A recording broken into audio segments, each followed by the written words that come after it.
पुन्हा नव्याने भाग 6. तो स्वतःला हळूहळू सावरत होता आणि त्याला एक एक वास्तव कळत होतं. बाबांबद्दल खोटं सांगू शकत नाही. लग्नाचा विषय सावरताना तारंबळ चालली होती. त्यात त्याने बाबांना विचारलं, किती खोटं बोलणार आणि किती लपवणार सगळं. चिन्मय त्याचा मुलगा असून धडधडीत खोटं बोलावं लागत होतं.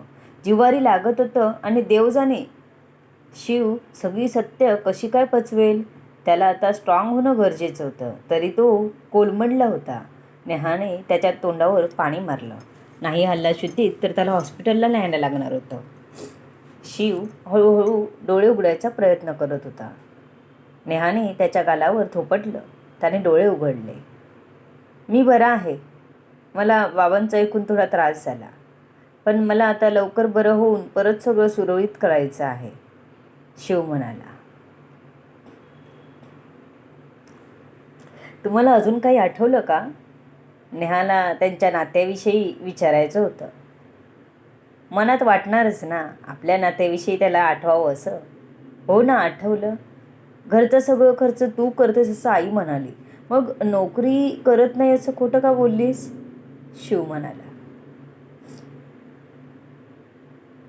तुम्हाला सांगितलेलं सगळं सत्य पचवता येणार आहे का? तुम्हाला अजून स्ट्रॉंग व्हायची गरज आहे. समजेल हळूहळू. एक लक्षात ठेवा, आम्ही तुम्हाला काहीच खोटं सांगणार नाही. कधीतरी एखादी ॲडजस्टमेंट केली असेल तर, जसं मी तुम्हाला जॉबचं सांगितलं, पण बाकी सगळं खरं सांगितलं आहे, नेहा म्हणाली. शिवला झोप येत होती. तो बेडवर आडवा झाला. 1-1.5 तास झोपून उठल्यावर शिवला फ्रेश वाटलं. कसं वाटतंय आता? नेहाने विचारला. बरा आहे मी, नको इतकी काळजी करूस, शिव नेहाला म्हणाला.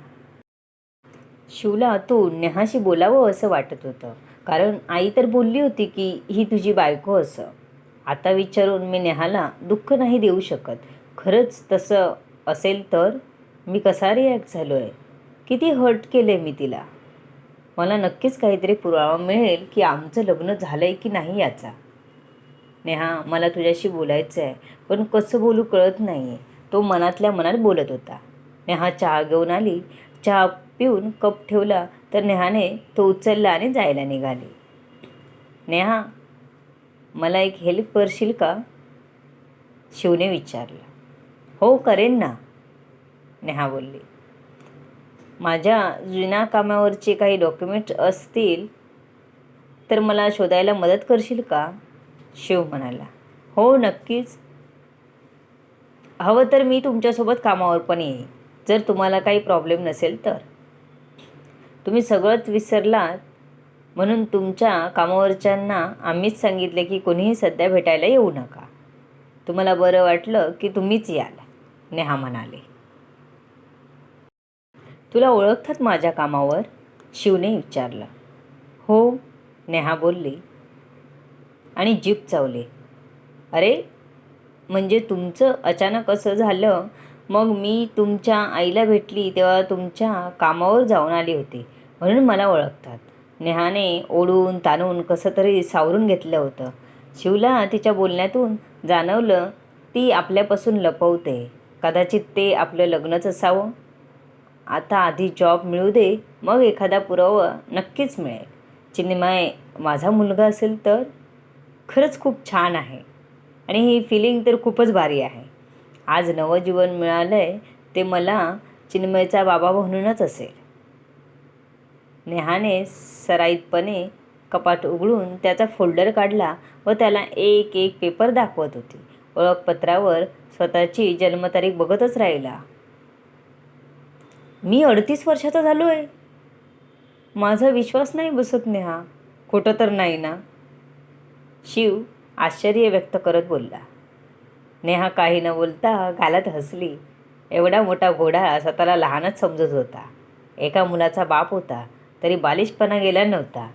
काय बोलायचं या बालिशपणाला आणि करायचं काय या बुद्धीला, असंच तिला वाटत होतं. त्यामुळे या विचारात असतानाच पटकन शिवने तिचा हात पकडला. नेहा, कुठे हरवलीस?